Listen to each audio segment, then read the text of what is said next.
Dieu n'est pas responsable de l'injustice. Dieu n'est pas responsable de la famine. Je vais donner un exemple parce que je viens de ce pays, je connais ce pays qui m'a vu naître, qui m'a nourri, c'est un pays immensement riche. C'est pratiquement le pays le plus riche qui existe sur la surface de la terre. Il n'y a aucun pays qui contient en son sol et sous-sol autant de minerais que possible. Tous les minéraux qu'on imagine dans le monde se trouvent dans ce pays. Mais cependant, la population de ce pays-là est parmi les plus pauvres dans le monde. Pourquoi? Ce n'est pas Dieu.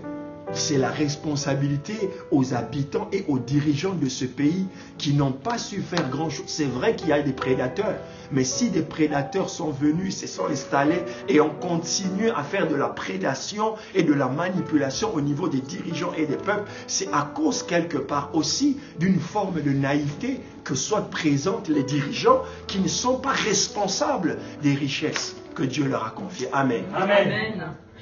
Voilà, contrairement à certains autres pays, ça fait mal de le dire, mais on doit le dire, contrairement à des pays comme la Suisse qui n'a aucune richesse, pratiquement rien, mais qui est parmi les pays les plus riches et les plus stables, parce qu'ils ont eu à un certain moment de leur histoire des hommes et des femmes qui ont réfléchi et ont dit comment nous devons faire pour construire ce pays qui est dans les montagnes. Qu'est-ce que nous devons faire? Ils ont mis les intelligences ensemble. Donc, ça veut dire de la même manière, les hommes ont réfléchi pour agir, pour faire des choses. De la même manière, Dieu n'est pas responsable de ce que les hommes et les femmes décident de faire de l'humanité. Amen. Dieu nous a prélés pour faire des bonnes œuvres. Il nous a créés pour faire des bonnes œuvres. Amen. Chacun à son niveau. Chacun selon ses capacités. Donc personne ne peut dire « je n'ai jamais eu l'opportunité de faire quelque chose de bien ». Quels que soient les faibles ou les grands moyens qu'on peut avoir ou ne pas avoir, il y a toujours une possibilité pour nous de faire quelque chose de bien et de puissant. Amen. Qui va rester gravé dans les cœurs d'une personne, d'une nation, d'une communauté, et j'en passe. Amen. Amen. Dis-moi Amen bien. Amen. Un Amen phénoménal que je Amen. porte. Amen. Je suis bien dans mon église, n'est-ce pas? Amen. Amen. Voilà. Donc, mais ces œuvres ne sont pas à confondre avec les efforts que dans certains milieux ou dans certaines religions, les gens font pour avoir l'approbation de Dieu, pour accéder au ciel. Comme dans d'autres religions, pour aller vers Dieu, il faut faire le bien. Non. Pour aller au ciel, cela ne dépend pas de l'effort ou des biens que les hommes peuvent faire. Amen. Amen. Nous allons lire un nouveau texte aujourd'hui dans le livre de Tite, l'épître de Paul à Tite.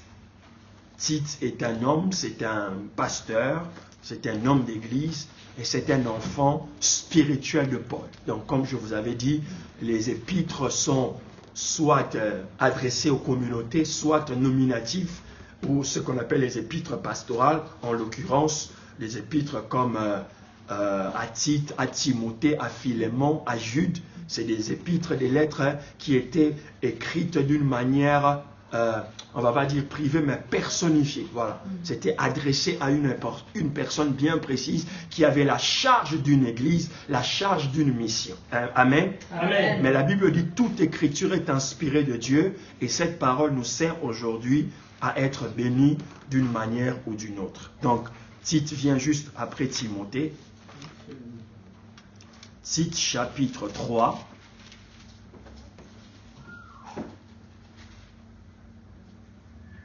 Je vais commencer au verset 4.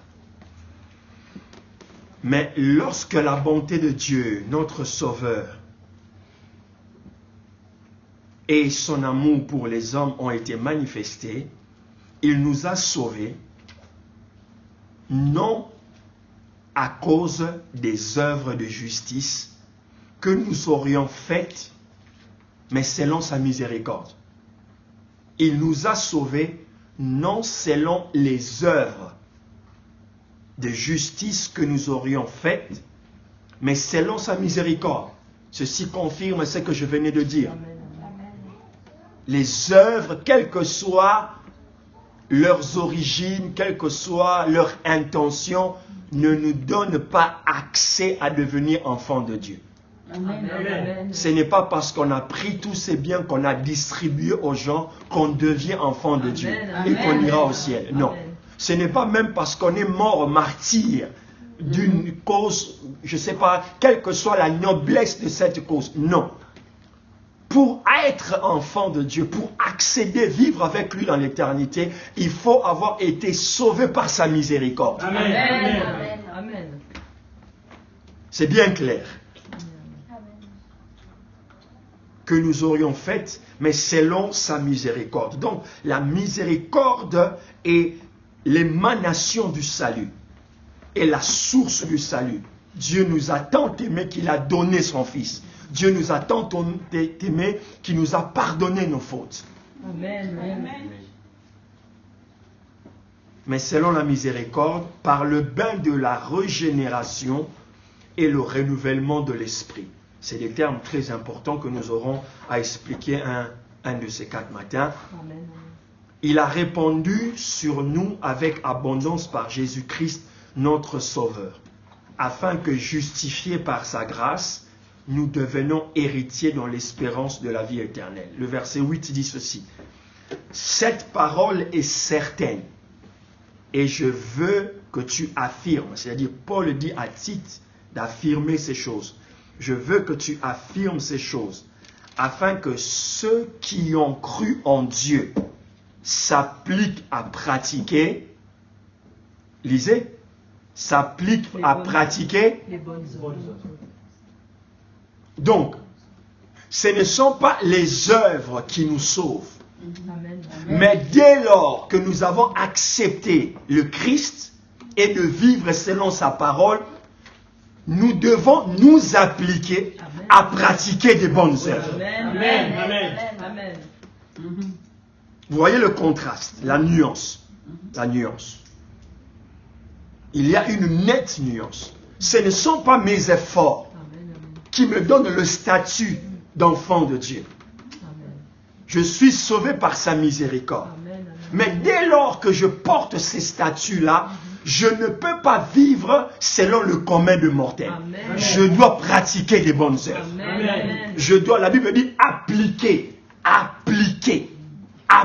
C'est-à-dire qu'il y a une volonté.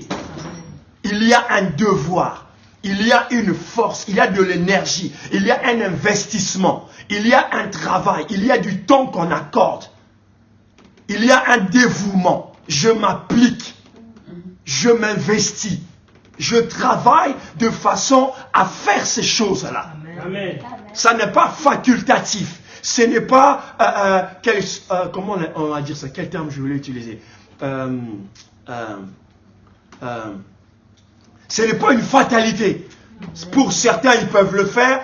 Ça a été écrit que certains le doivent le faire. Non, c'est une question de volonté, de responsabilité. Amen.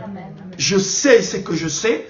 Je sais ce que je suis. Je sais ce que je vaux, ce que j'ai obtenu par cette parole, par cette miséricorde. Et Dieu m'a sauvé dans mon cœur. Je suis enfant de Dieu. Je suis tenu par une certaine responsabilité de pratiquer des bonnes œuvres. Même si les moyens sont maigres, même si je n'ai pas autant de force que je peux, mais je dois le faire. Amen. Je ne peux pas voir quelqu'un dans le besoin et outrepasser. Je ne peux pas voir quelqu'un dans la maladie et ne pas être ému de compassion. Je ne peux pas voir quelqu'un dans la faim et passer mon chemin. Je ne peux pas voir quelqu'un avoir envie de boire de l'eau et que je dise... Et il ne chercha point les Baals. Les Baals, ce sont les dieux étrangers. Dans le verset 4, il est écrit... Car il eut recours au Dieu de son Père. Il eut recours au Dieu de son Père. Comme je disais dimanche passé, le Dieu de son Père. Il eut recours au Dieu de son Père. Il a imité. Il faudrait qu'on trouve les terminologies, qu'on trouve la foi de ton Père en toi. Amen. Les références de ton Père en toi.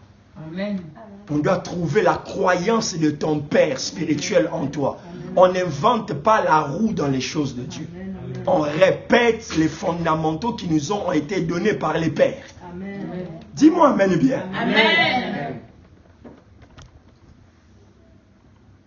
Et il suivit ses commandements. C'est ce que Josaphat était en train de faire, cet homme. Je vous parlerai de lui tout à l'heure.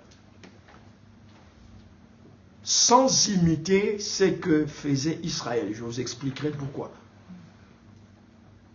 Le verset 5 dit ceci, c'est le résultat de ce qui se passait, de ce que Josaphat a eu comme attitude.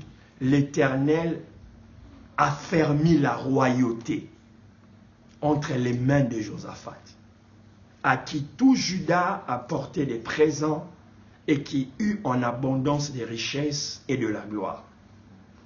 Verset 6 a souligné aussi, son cœur grandit dans les voies de l'Éternel, et il fit encore disparaître de Juda les hauts lieux et les idoles. Son cœur grandit dans les voies de l'Éternel. Son cœur grandit dans les voies de l'Éternel. Il s'agit ici d'un roi qu'on appelle Josaphat. Je vais essayer de résumer brièvement le cas dans lequel nous sommes. Israël a connu ce qu'on appelle en politique le schisme, c'est-à-dire que ça s'est divisé. Il y a une scission dans le royaume. Il y a eu ce qu'on appelle les royaumes du Nord, donc qui étaient constitués par les 11 tribus. Et la capitale était Jérusalem. Donc ils avaient pris toutes les parties du Nord. Et il y a eu une seule tribu qui est restée à côté. Ce qu'on appelle le royaume de Juda. Cela se passa à l'époque d'un roi qu'on appelait Jéroboam, le fils de Salomon, qui n'avait pas marché selon Dieu et selon une prophétie. Dieu avait dit, je déchirerai le royaume à cause de ta conduite. Et cela fut arrivé à l'époque de Jéroboam. Pourquoi aussi Juda est resté seul? Parce que Juda était la pépinière. C'était là où devaient sortir tous les rois d'Israël. Selon la prophétie de Dieu, les rois qui devaient gouverner sur tout le royaume devaient sortir de Juda. Dieu ne ment pas. Amen. Dieu ne ment pas. C'est l'une des raisons pour laquelle le premier véritable roi que Dieu a oint, qui a perduré et qui a sorti les descendants, n'était pas Saül. C'était David. Et pourtant, le roi Saül est le premier roi. Mais David a pérennisé la royauté dans la tribu de Juda. Parce que David est de la tribu de Juda. Et Jésus est appelé le lion de la tribu de Juda. Amen. Dans la généalogie, nous trouvons Jésus. Amen.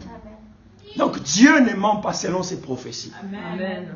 Dieu ne ment pas. Lorsque Dieu te parle, peut-être que tu ne vivras pas ces choses, mais 50 ans plus tard, 30 ans plus tard, un de tes descendants va être un homme et une femme puissants sur la terre. Amen. Amen. Les prophéties, vous devez croire aux prophéties. Amen. Le monde fonctionne par les prophéties. Amen. Tout ce que nous voyons va fonctionner par des prophéties. Amen. Amen. Tout ce que nous voyons ici, il y a une prophétie. Amen. Et si vous voulez connaître vraiment l'exactitude des prophéties, regardez toujours le rapport entre Israël et la Palestine. Cela n'est pas une affaire politique, c'est une affaire spirituelle. Amen. Lorsque vous verrez le temple être reconstruit, Jésus est à la porte. Amen. Amen. Parce que ça sera pratiquement le dernier signe avant son retour. Amen. Mais plusieurs signes ont déjà été accomplis. Amen. Lorsque vous voyez la plupart des diasporas juives quitter leur pays où ils sont nés, où ils ont vécu pendant des années, rentrer chez eux, je ne suis ni prophétie de Dieu. Amen. Amen. L'hébreu est la seule langue ancienne qui vit jusqu'aujourd'hui, Amen. qui est étudiée, qui est utilisée, le grec est mort, le latin est mort, l'araméen est mort, l'hiéroglyphe est mort. Toutes les vieilles langues n'ont pas pu résister dans l'usure du temps. Seul l'hébreu a été restauré. Amen. Ce sont des paroles que Dieu a dit. Alléluia. Amen. Donc, vivez selon les prophéties de la Bible. Donc, cet homme se retrouve en train de gérer cette partie complexe de tout le royaume, mais en l'occurrence Juda. C'était la seule petite tribu, mais forte et puissante, qui devait faire face à toute la pression des autres 11 tribus qui constituaient le royaume du Nord. Et pour gérer cela, il fallait être un homme de poigne, un homme qui faisait beaucoup d'œuvres. C'est la raison pour laquelle Josaphat, ce roi, a décidé de bâtir des œuvres pour Dieu. Amen. Et le verset 3 nous le confirme, l'Éternel fut avec Josaphat. Ma prière ce matin, que Dieu soit avec toi. Amen. Je disais ma prière ce matin, que Dieu soit avec toi. Amen. Je ne le dis pas comme un générique, je ne le dis pas pour que ça sound good dans tes oreilles, non, je le dis avec force et affirmation, que Dieu soit avec toi. Amen. Mais Dieu sera avec toi, avec des conditions, lorsque tu marcheras dans les traces des pères, lorsque tu obéiras aux voies de l'Éternel, lorsque tu feras ce qui lui est agréable. Amen. Amen. Le verset 5 dit, l'Éternel affermit la royauté. Que Dieu affermisse tout ce que tu fais. Amen. Que Dieu affermisse tes projets, affermisse ta famille, affermisse toutes choses. Que rien dans ta vie ne soit fébrile. Amen. Que tu ne sois pas fébrile, que ta foi ne soit pas fébrile, que ta consécration ne soit pas... Que rien ne puisse te déstabiliser. Amen. Tu n'as pas de raison d'être faible, ni dans ton fonctionnement, ni dans tes émotions, ni dans l'expression de ta foi. Que Dieu affermisse ta royauté. Amen. Entre les mains de Josaphat. Entre les mains de Josaphat. Il a fermé sa royauté. J'étais en train de dire une chose à une personne, et j'aimerais le dire ici.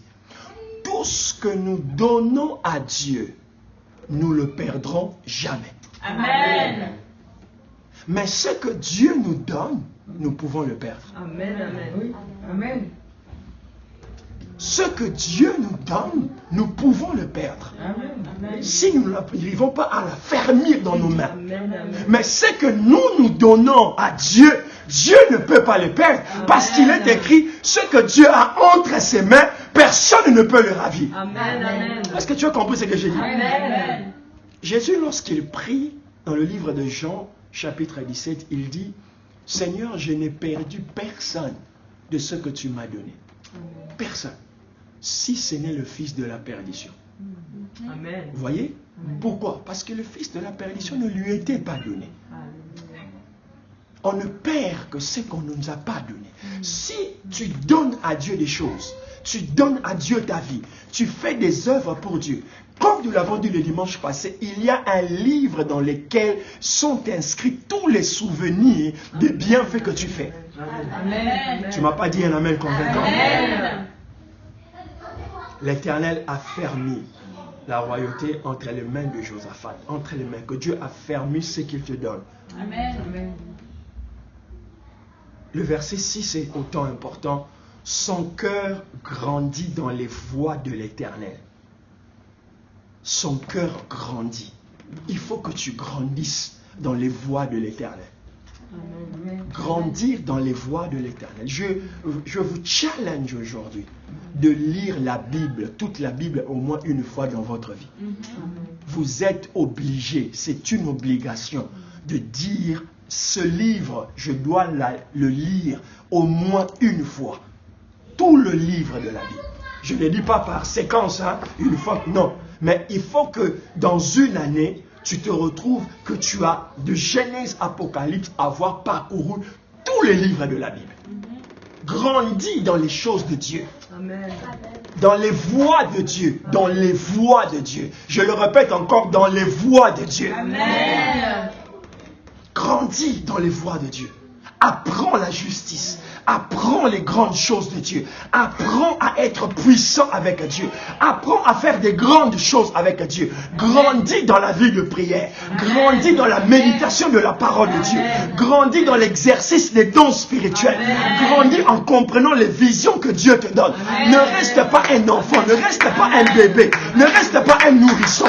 Grandis dans les voies de Dieu. Grandis dans les voies. voie de Dieu. Amen. Dans la responsabilité. Amen. Grandis dans les choses de Dieu, à comprendre. Et celui qui grandit devient maître. Celui qui grandit devient un transmetteur. Il arrive à transmettre un héritage. Il transmet une connaissance. Josaphat grandissait dans les voies de Dieu. Amen. Il comprenait le pourquoi Dieu l'avait placé là. Il faut qu'il y ait des choses dans ta vie que tu n'aies plus de doutes sur ça, que tu ne doutes plus sur ta propre personne, sur la responsabilité qui est la tienne, qu'il pleuve ou qu'il neige, que ça aille ou que ça n'aille pas. Mais il ne faut plus qu'il y ait de confusion dans ta tête sur ta propre personne, sur ton destin, Amen. sur ta vie sur la terre. Tu dois grandir. Et lorsqu'on grandit, on devient stable, on devient posé, on devient responsable. On sait pourquoi on fait A, pourquoi on fait B, pourquoi on fait C. On ne te réveille pas le matin, on dit prie. Non. On ne doit plus, à ton stade, on ne doit plus t'encourager à prier. Non. Tu as fait du temps avec moi. C'est toi maintenant qui dois nous conduire dans la prière. C'est toi qui dois enseigner aux autres la prière. C'est toi qui dois enseigner aux autres. Grandis dans les choses de Dieu, dans les voies de Dieu. On doit peut te dire, donne une offrande, paye ta dîme, fais ceci, contribue à l'église. C'est des choses pour les enfants. Ça doit être une responsabilité mensuelle, annuelle, saisonnière. Tu dois savoir des choses que tu dois faire, quand tu dois le faire et comment tu dois le faire. Artisan de bonnes œuvres. Il y a une différence entre une baguette que j'achète chez Casino ou Migros et une baguette que j'achète chez l'artisan boulanger. L'artisan boulanger, tu sens la pâte, tu sens il y a quelque chose. Mais la baguette que j'achète chez Casino ou Migros, tu sens que c'est de l'industriel. Il n'y a pas de goût. Mais l'artisan, il prend son temps. Il sait comment mouler la pâte. Il sait quel ingrédient mettre. Il sait le temps de cuisson. Il met de sien. Il met de sa propre volonté. C'est pourquoi le prix est différent. Une baguette chez Casino, c'est 40 centimes, je ne sais pas, 35. Mais quand tu vas chez l'artisan boulanger, c'est le double. Pourquoi? Il y a le savoir-faire à l'intérieur. Il y a le temps à l'intérieur. Il y a de la passion à l'intérieur. Celui qui grandit dans les choses de Dieu devient un vase d'honneur. Il devient précieux pour Dieu. Il devient quelque chose d'important. Grandis dans les choses de Dieu. Je t'en supplie par les compassions du Seigneur. Ce n'est pas pour mon bien, c'est pour le bien de ta vie. Josaphat grandissait dans les choses de Dieu. Il a compris qu'il avait une lourde responsabilité. Et lorsqu'il grandit, il fit encore disparaître de Juda les hauts lieux et les idoles. Vous voyez, lorsqu'on grandit dans les choses de Dieu, on éloigne tout ce qui peut prendre la place de Dieu. Les idoles n'ont plus de place. Devant toi, il n'y aura que Dieu. C'est Dieu. La Bible dit, cherchez premièrement le royaume des cieux et de sa justice. C'est Dieu d'abord au début. C'est Dieu d'abord. Il a éloigné les idoles. Tout ce qui peut être le concurrent de Dieu dans son cœur, dans sa ville, dans sa cité, il les a éloignés. Il les a écartés.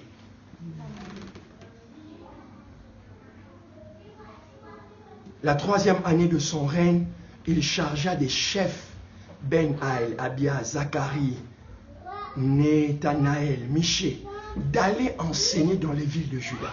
Voyez, la responsabilité, lorsqu'il grandit, il a dit, ce que j'ai connu, ce que je connais, ce que j'ai appris, je ne le garde pas pour moi-même, je vais le transmettre aux autres. Je vais responsabiliser les autres à l'enseigner. Amen. Je veux le responsabiliser. C'est pourquoi nous avons dit, notre évangile, le message que nous prêchons, que nous enseignons, nous ne voulons pas le garder dans les 4 murs de Destiny Center. Nous voulons que les gens qui vivent en Suisse le connaissent. Nous voulons que les gens qui vivent en France le connaissent. Donc nous devons être responsables pour le transmettre aux autres. Sous des supports différents. La responsabilité engage une application, une forme d'exercice. On essaye de se reproduire dans la vie des autres. Il envoya aux Lévites Shemaja, Nathania, Zerbadia, Asaël, j'en passe les noms, Tobija, Lévites et sacrificateurs. Ils enseignèrent dans Juda, ayant avec eux le livre de la loi de l'Éternel. Ils parcoururent toutes les villes de Juda et ils enseignèrent parmi le peuple. Le verset 10 pour conclure, la terreur de l'Éternel s'empara de tous les royaumes des pays qui environnaient Juda. Et ils ne firent point la guerre à Josaphat. Amen. La terreur, vous voyez, la terreur s'empara. Pas parce qu'il a forcé, mais parce qu'il a été responsable. Il a transmis la connaissance qu'il a appris de Dieu à travers ses envoyés. Ses envoyés ont commencé à enseigner le Dieu d'Israël au peuple. Tout le royaume était conscient de ce que Dieu savait. Et par conséquent, les gens qui fréquentaient les voisins, ceux qui habitaient les frontières, ceux qui venaient les voir, ils ont commencé à comprendre leur Dieu. Amen. Et la terreur s'est emparée de tous les gens. Ma prière, lorsque Dieu va t'affermir et lorsque tu vas grandir dans les choses de Dieu, que tes ennemis voient la terreur de ton Dieu. Amen. Que la terreur s'empare d'eux. Vous savez, lorsque quelqu'un est terrorisé, il ne t'approche pas. Amen. Il peut parler de toi de loin, il peut te critiquer de loin, mais il n'approche pas. Amen. Oh, nous devons terroriser ceux qui amènent le terrorisme. Amen. Le diable et sa terreur doivent être terrorisés dans son propre terrain. Amen.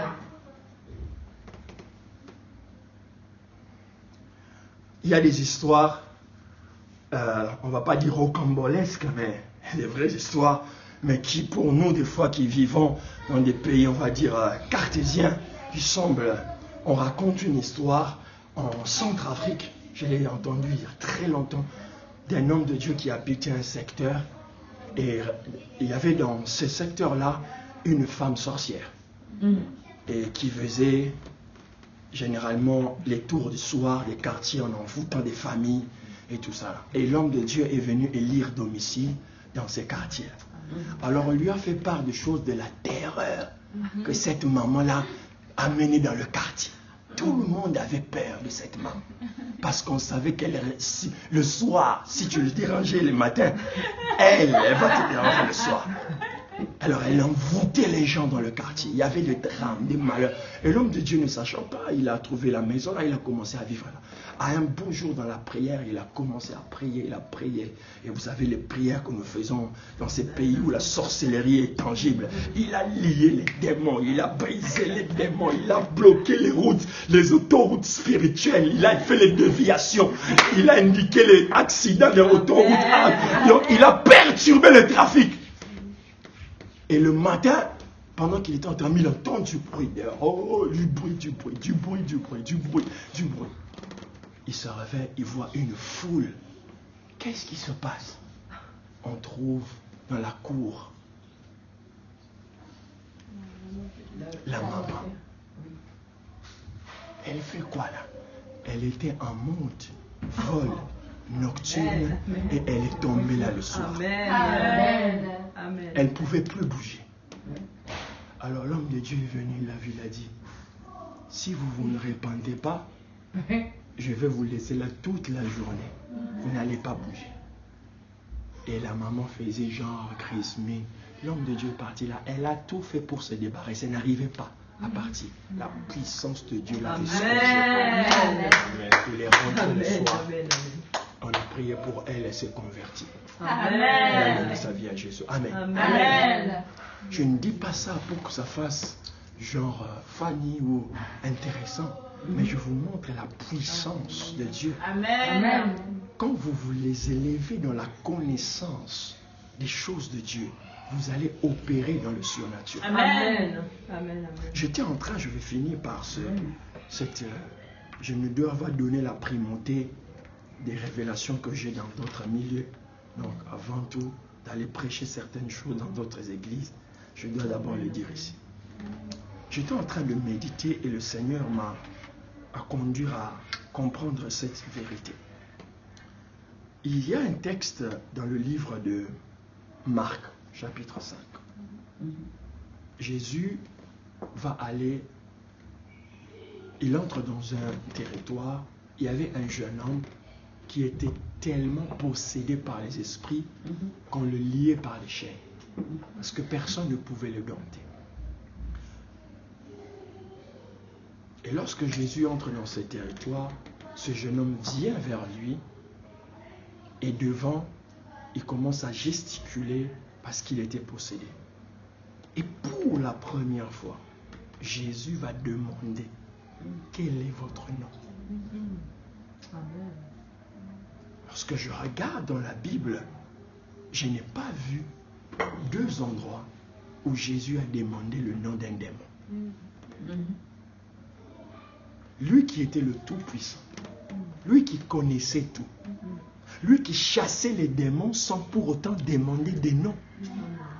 Pourquoi va-t-il précisément et spécialement dans ce cas demander le nom de ces démons-là?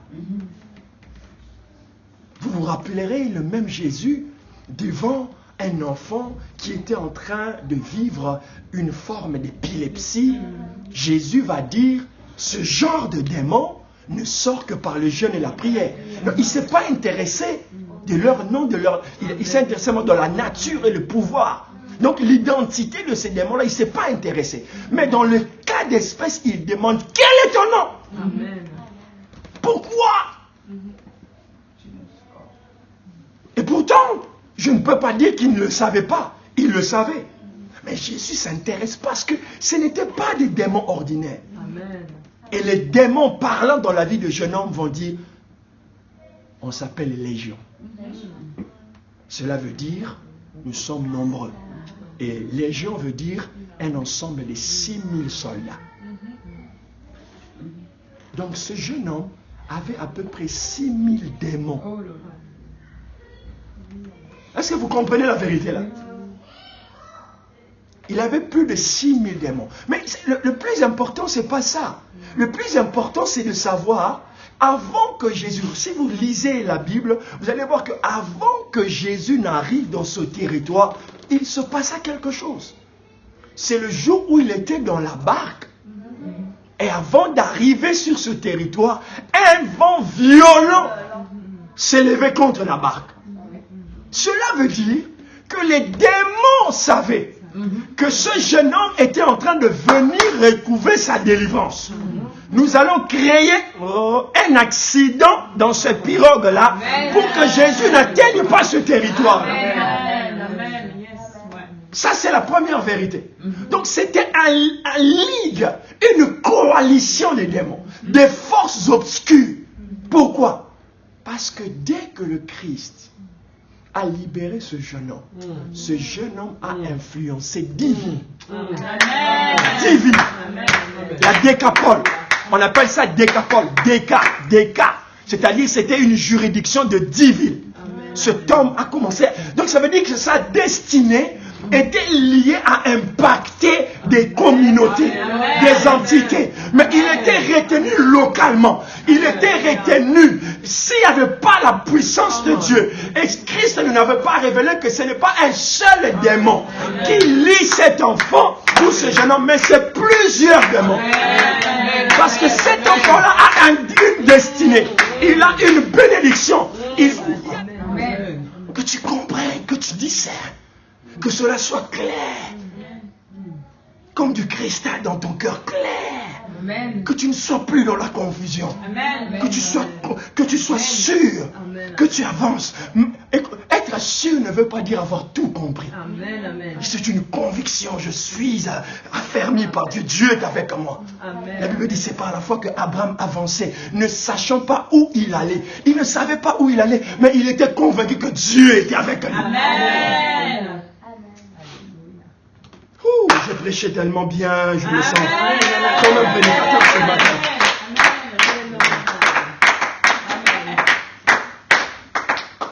Gloire à Dieu. Amen. Que Dieu nous fasse grâce. Ceci ne sont pas seulement des encouragements, mais des enseignements Amen. Que vous devez prendre en compte. Et pour retenir la chose aujourd'hui, le point important que nous avons dit tout au début, il s'est appliqué. Appliquez-vous. Amen. Il y a une responsabilité. Amen. Il y a une volonté. Il y a un désir. Je veux connaître. Amen. Je veux avancer. Je veux savoir. Ce n'est pas Dieu qui le fera. C'est ma responsabilité. Dieu se révélera à moi, mais il faut que je saisisse cette révélation et j'y travaille. Amen. Dieu ne viendra pas lire la Bible à votre place. Dieu ne te réveillera pas toujours le matin pour prier. Dieu ne te dira pas tout le temps jeûne et prie. Non, c'est des responsabilités que toi-même tu dois faire. Amen. Faire des bonnes œuvres, c'est toi, c'est une responsabilité. Amen. Je dois savoir qu'est-ce qui est la priorité. Qu'est-ce que je dois donner à Dieu dans ma journée. Qu'est-ce que je dois donner à Dieu dans mon énergie, dans Amen. mon temps. Qu'est-ce que je dois? C'est d'avoir des responsabilités. Amen. Et rappelez-vous, nous tous, nous avons une relation, une autre particulière avec un être opposé. Nous avons besoin de nous investir. Autant que l'homme peut s'investir dans le projet de la femme doit s'investir dans le projet de l'homme parce que c'est un Amen. projet commun. D'ailleurs, ce n'est plus deux personnes. La Bible dit deux deviendront une seule chair. Amen. Nous sommes devenus une seule chair avec Jésus parce qu'il est la tête du corps. Nous sommes le corps, il est la tête. Lorsque le doigt a mal, tout le corps a mal. Lorsque la tête pense, tout le corps fonctionne par rapport à ce que la tête ou le cerveau lui commande. Amen. C'est des responsabilités que nous devons avoir. Et si nous faisons les choses dans notre vie chrétienne, dans la vie de notre Église, de cette manière-là, nous n'allons pas nous plaindre. Amen. Nous allons avancer avec la foi. Amen. Avancer ne veut pas dire rencontrer des difficultés. Nous ne rencontrerons pas des difficultés. C'est faux que cet évangile qui nous promet des choses où nous ne verrons pas les difficultés. Il y aura des hauts et des bas. Parce qu'il y a des montagnes, il y a des vallées. Il y a des vallées, il y a des montagnes. Il y a des saisons, il y a l'automne, il y a le printemps, il y a l'été, il y a l'hiver. Il y a la saison de pluie, il y a la saison sèche. Il y a un moment où il y a le soleil, il y a un moment où il y a l'obscurité. Il y a eu un matin et il y a eu un soir. La Bible dit chaque chose est son temps. Amen. Amen. Il y a un temps pour manger, il y a un temps pour faire la sieste, il y a un temps pour être affamé, il y a un temps pour avoir soif, il y a un temps pour boire, il y a un temps pour rire, il y a un temps pour pleurer, il y a un temps pour être dans la tristesse, il y a un temps pour être dans la joie. Tu dois atteindre cette maturité. Il y a un temps pour donner, il y a aussi un temps pour recevoir. Il y a un temps à investir, il y a un temps pour récolter. Amen. Que Dieu bénisse cette parole puissante dans nos cœurs, au nom de Jésus. Amen. Prions ensemble, chacun selon sa conviction, selon que tu as écouté cette parole. La prière active l'enseignement en toi. Tu prends des décisions devant ta conscience, devant Dieu. Tu ne pries pas pour faire beau, pour que ça dise oh, j'avais prié. Non, tu pries pour activer cette parole dans ton cœur, pour le rendre agréable.